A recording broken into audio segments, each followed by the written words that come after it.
Iya, di buku yang lain misalnya saya baca di buku Robert Kiyosaki. Robert itu sangat tidak merekomendasikan kita punya penasihat keuangan. Kenapa? Kenapa? Karena berarti kita bodoh secara keuangan dan kita membutuhkan orang lain. Iya. Padahal itu uang kita. Betul. Nah, ketika kita bodoh secara keuangan dan kita membutuhkan orang lain, dia akan mencari keuntungan dari profesi tersebut terhadap diri kita. Betul. Walaupun alasannya seperti yang dikatakan Kak tadi, mereka punya cash flow yang cukup besar. Iya, karena kan dia kan membayar orang ini.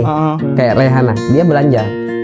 Jangan atur-atur saya gitu kan. Egonya muncul kan. Iya betul. Saya mau beli ini karena kan saya bayar kamu gitu kan. Iya, betul. Tapi kalau kita terdidik secara mandiri, memiliki kebiasaan mental yang sejak lama telah dibentuk lah untuk disiplin dalam hal membelanjakan uang, untuk bijaksana lah bahasanya.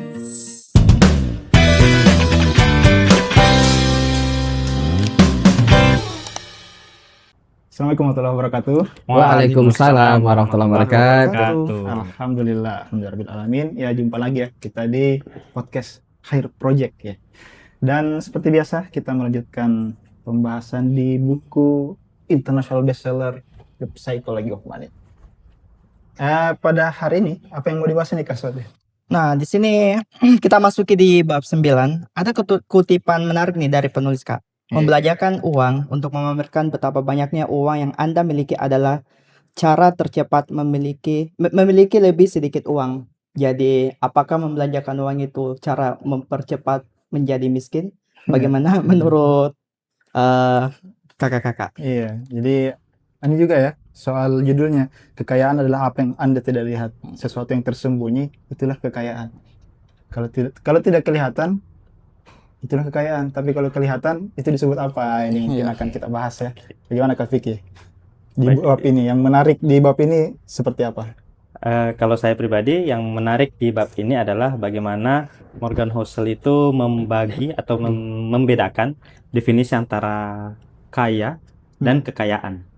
Definisi orang kaya dan juga orang yang terlihat kaya dan juga orang yang memiliki kekayaan. Nah, kalau tadi kata Kak Mukmin, bagaimana maksudnya terkait dengan yang tersembunyi atau yang tidak terlihat? Yang tidak terlihat adalah kekayaan adalah apa yang tidak terlihat. Nah, menurut Morgan Housel di bab ini, kekayaan yang sebenarnya itu adalah aset, tabungan, investasi, dan itu memang pada dasarnya jarang terlihat. Tidak terlihat. Tidak terlihat kan? Rekening bank, siapa yang mau cek rekening kita? Siapa yang mau cek? Pajak. Iya, itu juga iya, itu betul. Nah, tapi maksudnya siapa? Apakah orang secara kasat mata atau secara langsung bisa melihat aktivitas di saldo rekening kita, keluar masuknya seperti apa dan lain sebagainya. Nah, inilah yang sebenarnya dijadikan patokan oleh Morgan Housel, yaitu kekayaan adalah apa yang tidak terlihat.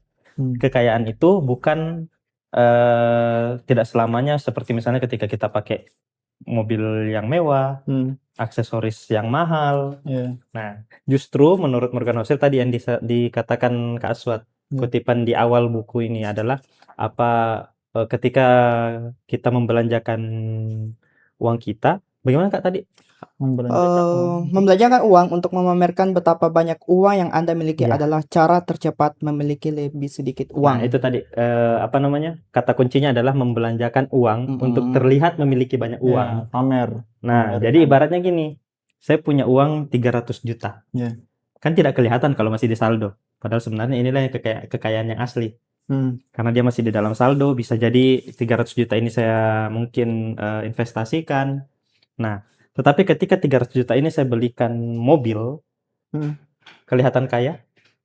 Kelihatan kaya, tapi ternyata tabungan saya habis. Nol ya? Nol, jadi nol. Atau misalnya mobilnya harganya 290, oke, kekayaan saya tinggal 10 juta. Sedangkan yang dilihat orang ya mobil tadi, Tapi mobil itu kan juga bisa dianggap sebagai kekayaan. Bisa yes, bisa no.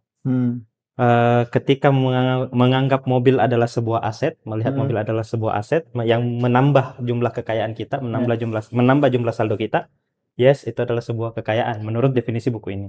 Tetapi kalau hanya dipakai sehari-hari, hanya untuk membuat orang terkesan, nah inilah yang disebut dengan liabilitas dan cara untuk miskin tadi. Kalau Kak Ari ini mungkin masih nyambung ya dengan pembahasan yang dulu soal bagaimana orang membelanjakan atau ya membelanjakan hartanya untuk mendapatkan apa istilahnya atensi atau perhatian dari Iya. orang ya. Nah itu seperti apa kalau dikaitkan dengan pembahasan yang sebelumnya mungkin Iya. juga. Yang pertama, dari buku ini kita perlu kembali kepada tulisan aslinya ya dalam bahasa Inggris. Jadi di sini sebenarnya yang dimaksud adalah perbedaan antara rich dan wealth. Wealth. Kalau rich itu kaya gitu kan, ya sekedar punya uang gitu kan. Sedangkan kalau wealth itu lebih kepada, di sini terjemahannya kekayaan, tapi sepertinya lebih tepat kalau dikatakan misalnya kemakmuran atau kesejahteraan Iya, iya. gitu kan. Kemakmuran lah misalnya. Meskipun di barat juga istilahnya ada lagi welfare dan seterusnya kan, kemakmuran, kesejahteraan. Jadi kalau saya lebih dekat kekayaan itu yang dimaksud di sini, wealth adalah kesejahteraan atau kemakmuran. Nah, kalau berbicara soal kemakmuran, berarti ini berbicara tentang sumber daya. Jadi Indonesia negara yang makmur, Ya. ya, karena apa? Sumber dayanya yang memang banyak sekali gitu, yang wow, luar biasa melimpah ya. Dari lautan misalnya banyak ikan, di tanah banyak tumbuhan yang bisa menghasilkan ya. Digali lagi, dieksplorasi, eksploitasi, bisa ada tambang dan seterusnya. Nah, ini berbicara makmur. Berarti kalau individu yang makmur ya, jadi mungkin dia tidak terlihat megah dan seterusnya Ya, betul. ya, tapi dia kemudian tercukupi untuk segala macam kebutuhan yang dia inginkan gitu. Iya. Ya, jadi mau beli apa sebenarnya dia mampu, tapi dia tidak membeli gitu. Karena dia hanya membeli yang dia butuhkan saja. Seperti itu kira-kira. Nah, cuma ini kan juga soal ini tidak menunjukkan bahwa kaya itu suatu hal yang salah ya. Ya. Gitu kan. Kayak jadi misalnya orang memang apa ya? Kayak tadi butuh validasi, dan itu satu hal yang sebenarnya bisa saja memang fitrah pada manusia ya, ingin menunjukkan bahwa saya sudah mencapai ini loh gitu. Termasuk juga mungkin untuk mengapresiasi dirinya untuk satu tahapan yang sudah dia lewati gitu. Saya beli ini sebagai bukti saya sudah ini, itu mengapresiasi diri kan, seperti itu.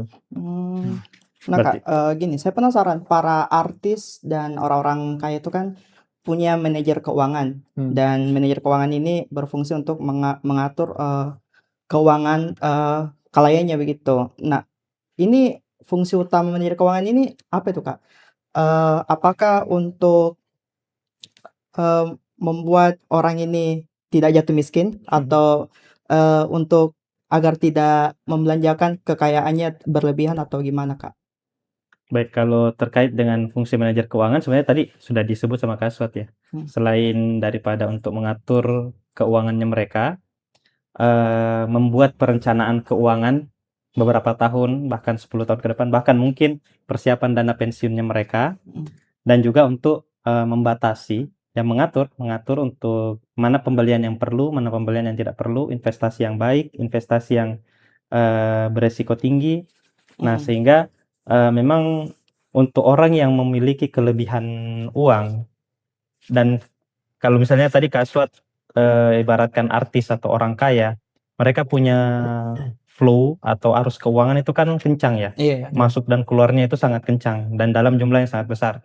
Memang butuh untuk mengurusi hal yang urgent tersebut. Karena mungkin kalau dia yang urus, di samping dari pengetahuan keuangannya mungkin Yang terbatas karena dia sibuk untuk mencari uangnya, maka memang perlu memiliki manajer keuangan. That's why kenapa kalau untuk individu itu ada biasa semacam kayak, saya lupa tuh istilahnya, dia kayak CFP, Certified Financial Planner. Nah, untuk perusahaan dia namanya public accounting atau ya semacam itu, tapi untuk perusahaan. Nah, jadi memang mereka butuh untuk itu. Berarti sepertinya untuk saat ini saya belum butuh.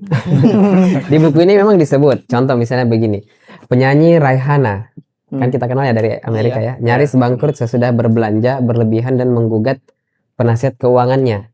Nah, terus penasihat keuangannya bilang apa? Apakah benar-benar perlu memberitahu dia bahwa jika kita mengeluarkan uang untuk membeli barang, kita akan mendapatkan barang bukan uang? Iya, Betul. betul. Ya itu kan. Harusnya itu dipahami ya. Ya harus jelas. Iya, betul. Jadi yang dia maksud sama manajer keuangannya Rehana ini tadi, Iya. kalau mau ngeluarin duit minimal yang bentuknya kayak investasi. Kayak contoh kan gini, dia seorang penyanyi, maka kostum, wig, misal anggap ya, wig, sepatu, walaupun mahal itu bentuk investasinya dia karena dia pakai untuk manggung. Iya, betul. Nah, ketika dia pakai untuk manggung, mungkin nanti ada brand yang datang untuk mensponsori, ada untuk endorse dan lain sebagainya. Nah, itu kan berarti jadi investasi buat dia. Tetapi kalau misalnya dia membelanjakan secara serampangan, secara tidak apa namanya, tidak terfikirkan, atau tidak dipertimbangkan dengan baik, ya itu tadi dia akan dapat barang, bukan Iya. dapat uang. Maka lebih banyak penontonnya malah yang ikut-ikutan belanja. Iya, Jadi itu juga. fansnya yang ikut padahal dia beli itu untuk investasi dia. Sedangkan kalau para penonton untuk apa ya? Iya, betul. Sekedar betul. karena ikut tren, jadi tenggelam dalam arus hedonisme, Iya. hanya belanja barang yang tidak dibutuhkan, saldonya habis, terlihat kaya. Nah, ini juga mungkin yang banyak terjadi di kalau kita lihat orang-orang Chinese begitu. Kelihatan bajunya sederhana, Bersahaja ya, bersahaja. Tapi punya toko yang banyak. Iya betul. Punya banyak simpanan dan juga banyak apalagi namanya? Orang dalam. Ya karena banyak linknya gitu, banyak koneksinya. Jadi punya semua faktor-faktor itu, sumber daya tadi ya. Ada channelnya, ada simpanannya tentunya, ada asetnya. Nah, cuma begini ya, memang orang akan menilai apa yang nampak kan. Betul. Ya, ini kalau kita berbicara tentang pandangan orang pasti akan menilai yang nampak saja. Iya. Ya, tidak bisa kita menilai sesuatu yang tidak tampak. Ya. Jadi memang harusnya orang kalau konsepnya seperti itu berarti memang kita tidak bisa menjudge orang itu dari luarnya. Iya, Sulit. Ya, tapi kadang juga orang untuk kecenderungan orang mengikuti sesuatu yang nampak itu Iya, supaya mendapatkan validasi yang sama. Oh, kayak juga. Padahal mungkin berbeda. Jadi yang nilai diri kita dengan orang lain tidak bisa disama-samakan atau dibanding-bandingkan. Betul. Ya, masing-masing punya jalannya lah begitu. Karena itu kan memang respons dari otak sih sebenarnya. Karena otak itu kan merespons, mengolah apa yang direspons oleh 5 panca indera. Betul. Ya sebagaimana kita tahu ya 5 panca indera kita. Jadi otak hanya mengolah itu. Sehingga memang ketika misalnya kita lihat orang dengan kendaraan mewah, ya pasti dalam kepala kita, dia bisa punya mobil itu berarti dia kaya dan lain sebagainya. Kita tidak tahu bahwa mobil mewah itu apakah dia memang beli cash tanpa mengganggu keuangannya yang lain, ataukah dia cicil selama berapa tahun. Kan kita tidak lihat itu, kita tidak mengindra itu. Nah, kita hanya bisa mengindra bahwa dia punya mobil mewah.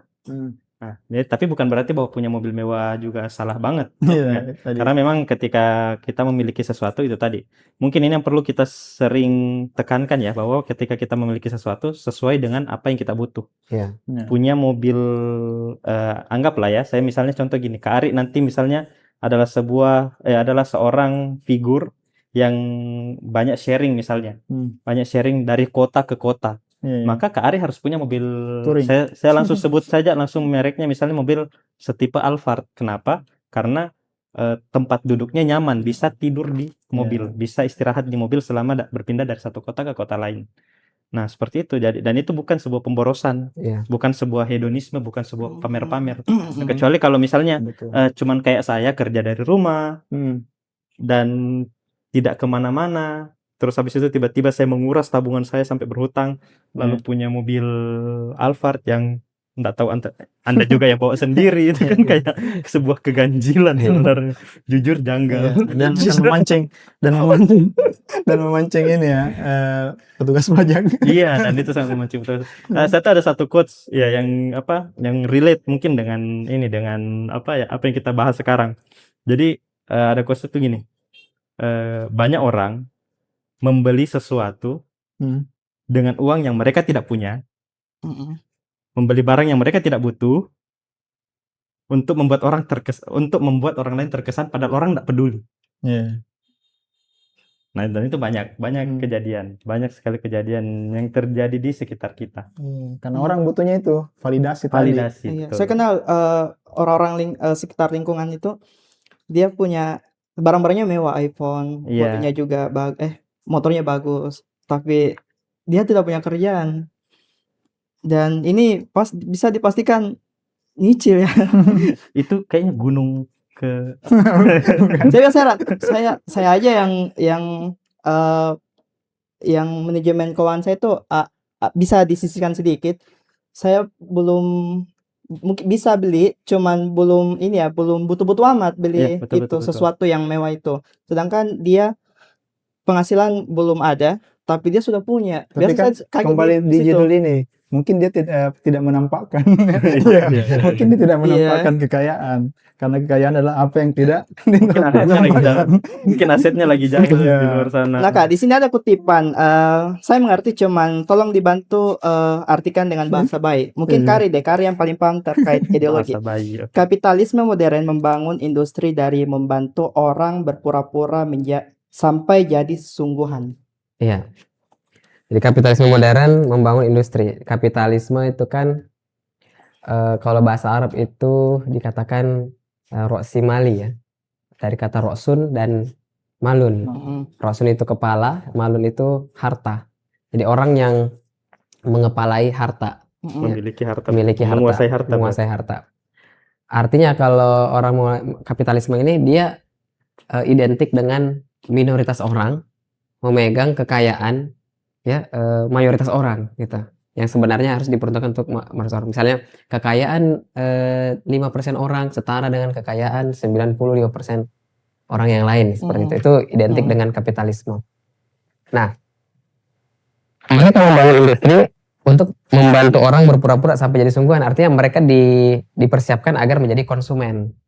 Jadi yang mengendalikan produksi dan distribusi ya kapitalis ini, para kapitalis gitu kan, para pemilik modal.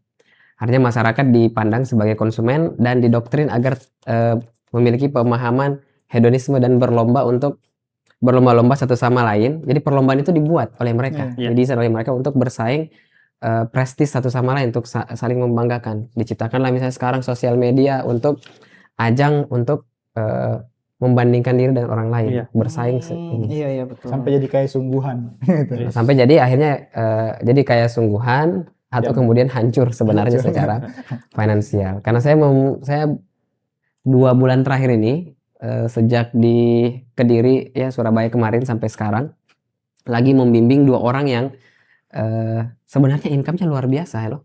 Jadi income-nya itu yang satu 14 juta sebulan, yang satu itu 17 juta sebulan. Nah, tapi mereka secara ekonomi hancur. Kenapa bisa gitu kan? Padahal income-nya segitu. Nah, intinya adalah case-nya berbeda ya, tapi intinya adalah pengelolaan keuangan yang satu dan yang satunya gaya hidup. Gitu. Jadi pengelolaan keuangan yang tidak terlalu jelas gitu kan, yang satu kemudian gaya hidup. Ya, jadi nah inilah kemudian intinya sebenarnya hedonisme. Jadi ketika kemudian mereka membelanjakan harta secara brutal tanpa punya kendali diri, akhirnya mereka mengalami kegagalan dari sisi pengelolaan keuangan keluarga dan berdampak pada aspek-aspek yang lain. Beberapa malam yang lalu ya, malam Senin ya, saya meeting Zoom sama yang satunya, sebentar malam yang satunya lagi. Nanti malam Minggu lagi meeting Zoom lagi. Jadi intens, jadi membantu bagaimana cara detail pengelolaan keuangan. Sampai saya bahas budget allocation-nya gitu kan. Harus ke sini dicatat jumlahnya, di sini catat jumlahnya, dan tidak boleh belanjakan secara serampangan dan harus disiplin. Sampai sedetail itu pembahasannya. Berarti udah bisa menjadi manajer keuangan kan? Nah, tadi kembali yang ke saya CFP bahas. tadi. Dan sebenarnya di buku yang lain, misalnya saya baca di buku Robert Kiyosaki, Robert itu sangat tidak merekomendasikan kita punya penasihat keuangan. Kenapa? Karena berarti kita bodoh secara keuangan dan kita membutuhkan orang lain. Padahal itu uang kita. Betul. Nah, ketika kita bodoh secara keuangan dan kita membutuhkan orang lain, dia kan mencari keuntungan dari profesi tersebut terhadap diri kita. Walaupun alasannya seperti yang dikatakan Kak Vicky tadi, mereka punya cash flow yang cukup besar. Iya, karena kan dia kan membayar orang ini, kayak Rehana, dia belanja. Jangan atur-atur saya gitu kan, egonya muncul kan. Iya betul. Saya mau beli ini karena kan saya bayar kamu gitu kan. Iya betul. Tapi kalau kita terdidik secara mandiri, memiliki kebiasaan mental yang sejak lama telah dibentuklah untuk disiplin dalam hal membelanjakan uang, Mm-mm. untuk bijaksana lah bahasanya. Nah, kita kan bisa mengendalikannya secara mandiri. Nah, adapun mungkin kita punya bukan penasehat, bendahara misalnya. Iya. Kan itu berbeda, dua Beda. profesi yang Iya, berbeda, betul, satu betul. penasehat, satu bendahara. Kamu pegang yang ini, pengeluaran gini, laporan pertanggungjawabannya begini. Nanti saya cek saldonya secara berkala. Oke, itu bendahara. Iya. Nah, kalau saya ke istri saya bendaharanya misalnya. Mm. Jadi segini alokasinya dan seterusnya dipegang, laporan keuangannya ada dari awal kami menikah sampai sekarang dicatat. Bahkan beli pentol Rp5.000 itu ada. Tanggal 19 bulan 7 bla bla bla 2026 beli pentol depan Indomaret Rp5.000 misal. Mm. Itu dicatat.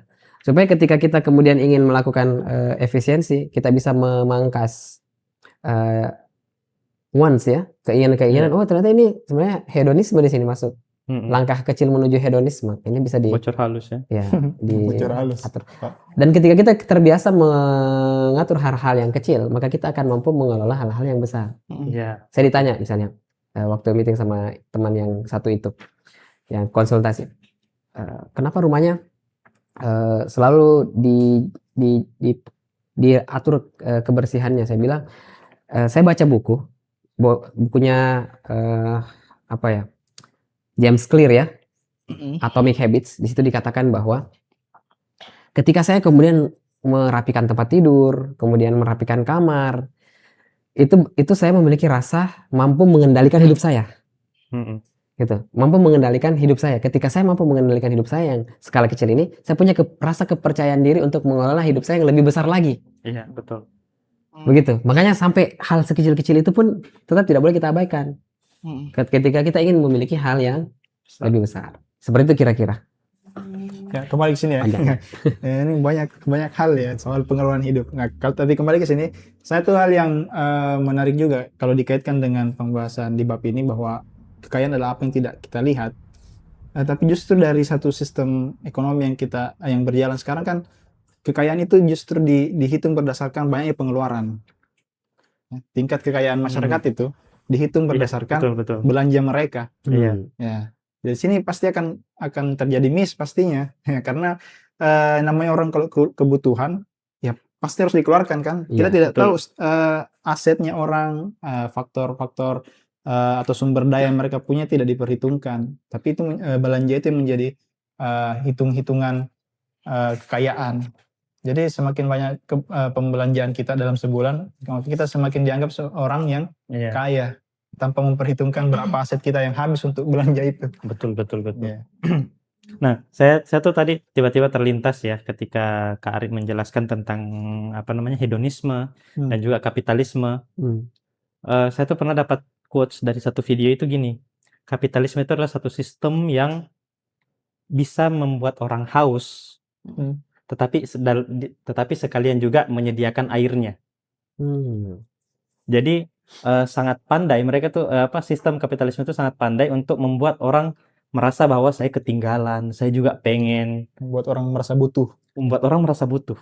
Ya. Nah, dan mereka yang menyediakan airnya sehingga orang akan terjebak dengan hal yang seperti itu terus. Sebagai contoh misalnya gini, saya dibuat untuk merasa butuh membeli gadget terbaru. Iya. Sehingga setiap ada gadget terbaru saya beli. Ketika saya sudah miliki, sistem kapitalisme secara otomatis juga nanti akan membuat saya merasa kayak saya butuh yang lebih baru. Saya butuh yang lebih baru.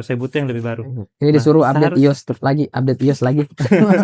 Sampai lag, ganti lagi. Nah, seperti itu. Jadi itu adalah salah satu sistem yang kalau misalnya kita ikuti, maka ya kita akan ikut terbawa arus yang memang sistem kapitalisme sistem yang dibuat oleh sistem kapitalisme.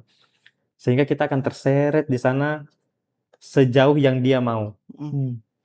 Ibaratnya kalau terseret nauzubillah, kalau terseret di arus sungai, itu entah kita sampai di laut atau sampai ajalnya kita duluan sebelum kita sampai di laut. Nah, itu yang bahaya dari sistem kapitalisme kalau kita tidak sadar. Tapi itu bukan bagian dari perkembangan peradaban secara natural ya, yang seperti itu. Misalnya ini kan kita kan hidup di satu kehidupan kita senantiasa berubah, senantiasa terjadi modernisasi, terjadi perkembangan. Nah, apakah itu memang identik dengan hasil dari kapitalisme atau memang suatu hal yang fitrah pada kehidupan manusia. Ya, kalau saya pribadi Kak, memandang bahwa andai kata ya kita berandai-andai ya, membandingkan begitu. Jadi misalnya ketika kemudian masa lalu itu menggunakan value dari Islam, maka perkembangan arah cerita sejarah itu berbeda gitu. Jadi mungkin secara materi, kalau sekarang kita lihat ya, kalau kapitalisme membangun materi dengan mengoptimalisasi sampai puncak yang semaksimal mungkin. Tapi dari sisi misalnya, kalau dari sisi Islam itu malah kalau saya lihat dia merata gitu. Contohnya bagaimana secara konkret? Contoh misalnya di negara-negara kapitalisme itu kekayaan terpusat pada satu titik. Misalnya di ibu kota saja gitu. Sedangkan daerah-daerah di sekitarnya itu tertinggal. Itu kontras di negara kapitalisme manapun. Pemerataannya itu apalagi kalau wilayah luas ya, itu tidak merata gitu. Misalnya contoh misalnya Indonesia langsung ya. Gitu. Atau misalnya di di Jepang, kemudian di Korea ya, dan seterusnya. Nah, sedangkan kalau misalnya Islam, itu saya membayangkan Islam itu dengan nilai yang diajarkan itu mampu meratakan kekayaan agar tidak beredar pada satu kalangan atau satu titik, satu wilayah saja. Nah, itu membayangkan secara abstrak. Kan gitu kan. Jadi kalau kita berpikir sederhana ya tentu kita selalu berpikir konkret, apa yang tampak. Tapi kalau kita memahami konsep, maka kita bisa memahami sesuatu yang we can see beyond the people can't see. Kita bisa memahami sesuatu yang bersifat abstrak. Saya coba begini. Masalah kapitalisme itu kan buku ini ditulis sebenarnya merespon kapitalisme sebenarnya. Dari orang kapitalisme juga gitu. Orang kapitalis juga ya. Yang menjalankan sistem dan hidup di dalamnya. Masalah sistem ekonomi kapitalisme itu pada aspek produksi. Sedangkan masalah pada sistem Islam itu pada aspek distribusi. Nah, hari ini kan kita sering melihat itu. Telur tidak laku dibuang, buah naga tidak laku dibuang gitu. Kenapa tidak didistribusikan? Nah, karena kalau didistribusikan nilainya akan turun, jatuh gitu kan. Nah, itu pandangan mereka. Kalau dalam Islam itu kita berkonsentrasi pada distribusi. Sama juga begini, tenaga kerja. Banyak orang-orang yang bekerja sebagai pegawai dan akhirnya dia dimutasi ke wilayah yang lagi dikembangkan dan akhirnya meninggalkan keluarganya.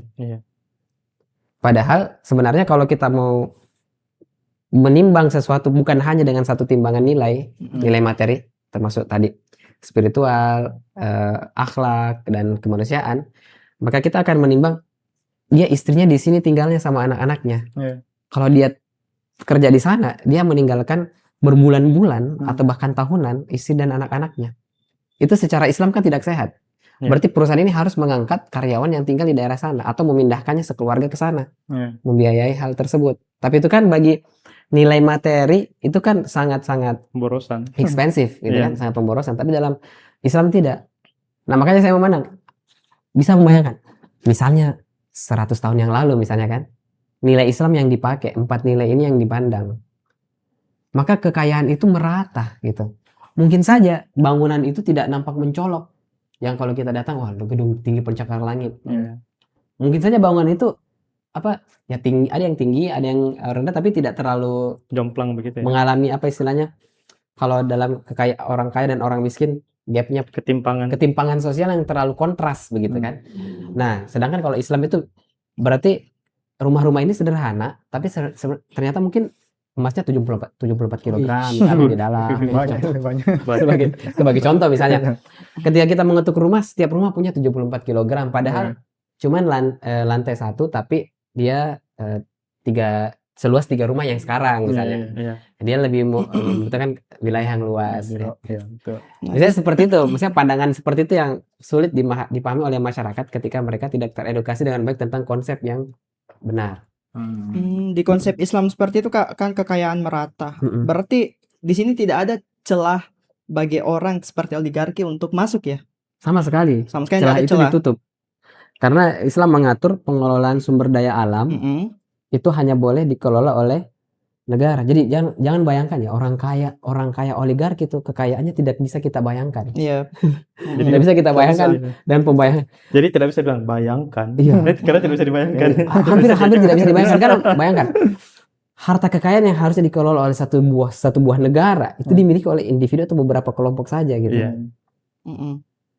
Jadi misalnya, oh ini orang kaya, kenapa dia punya tanah sawah ada 10 hektar, terus rumah kontrakan misalnya 10, mobil Alphard misalnya 3, itu biasa gitu.